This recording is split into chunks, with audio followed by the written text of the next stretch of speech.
ऊपर देखो, अंधेरी रात के आसमान में तुम्हें बहुत सारे चमकते तारे दिखेंगे। वो खूबसूरत दियों की तरह टिमटिमाते हैं। ये इस विशाल अंधेरे में आसमानी रोशनी है। युगों से तारों ने पुराने जमाने के लोगों को कहानियां सुनाई हैं। उन्होंने बड़े बड़े सागरों में नाविकों को रास्ता दिखाया। तारे सच में हमारे आसमान के पुराने कहानीकार हैं। उनमें ब्रह्मांड के कई राज छुपे हैं। उनकी रोशनी हम तक पहुंचने के लिए बहुत दूर से आती है। तारे सिर्फ रोशनी के छोटे बिंदु नहीं हैं, उनकी भी एक लाइफ होती है, बिल्कुल जीवित प्राणियों की तरह। हर तारे का एक फैसिनेटिंग लाइफ साइकिल होता है। वो कॉस्मिक क्लाउड से पैदा होते हैं। वो लाखों या करोड़ों साल तक जीते हैं। फिर वो अपने अंत तक पहुंचते हैं, कभी शांति से, कभी शान से। ये सफर एक शानदार कॉस्मिक ड्रामा है। ये ब्रह्मांड खुद इन नाटकों का मंच है। इसे समझने से हमें अपनी जगह समझने में मदद मिलती है।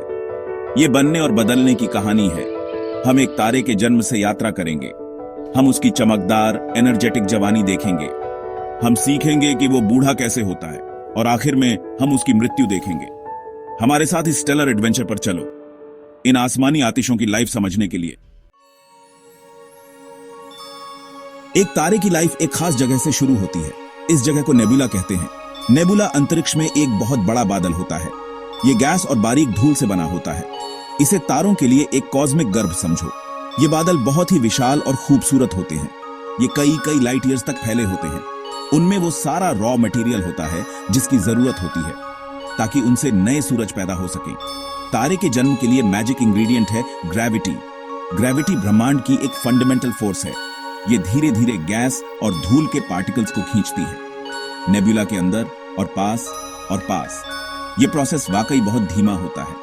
इसे होने में लाखों साल लग सकते हैं।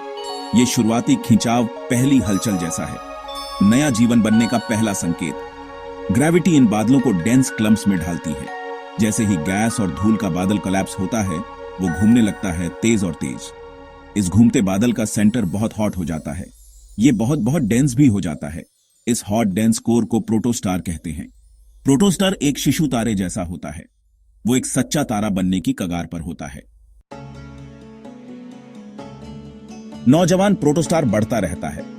वो और ज्यादा गैस और धूल जमा करता है। उसका कोर और भी हॉटर और डेंसर होता जाता है। उसके बिल्कुल सेंटर में प्रेशर बहुत ज्यादा हो जाता है। ये उसके लिए वाकई एक क्रिटिकल स्टेज होता है। ट्रांसफॉर्मेशन का एक स्टेज बहुत करीब है। समथिंग अमेजिंग होने वाला है। इस कसकर भरे कोर के अंदर गहराई में एक नई आग जलने वाली है।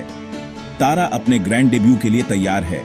जब कोर का टेम्परेचर लाखों डिग्रीज तक पहुंच जाता है, एक मैजिकल प्रोसेस आखिर में शुरू होता है। इस प्रोसेस को न्यूक्लियर फ्यूजन कहते हैं।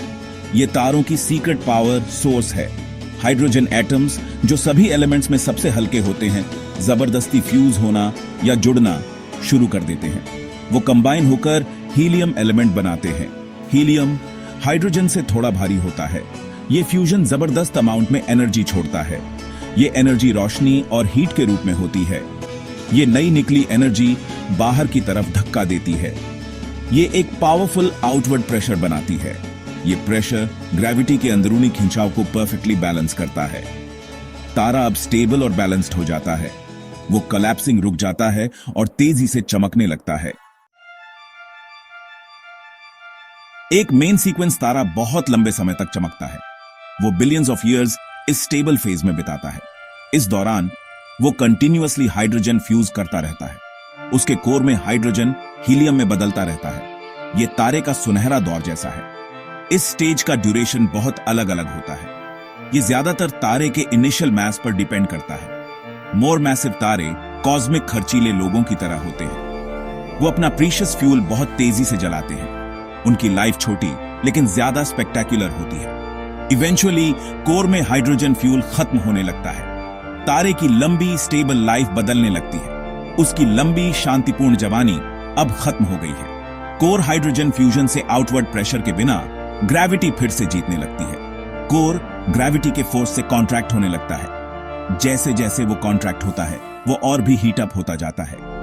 ये तारे के बुढ़ापे की शुरुआत होती है। उसकी कॉस्मिक कहानी में एक नया चैप्टर खुलता है। ये बढ़ा हुआ कोर टेम्परेचर नया फ्यूजन इग्नाइट करता है। हाइड्रोजन फ्यूजन अब एक शेल में शुरू होता है। ये शेल सिकुड़ते हॉट कोर को सराउंड करती है।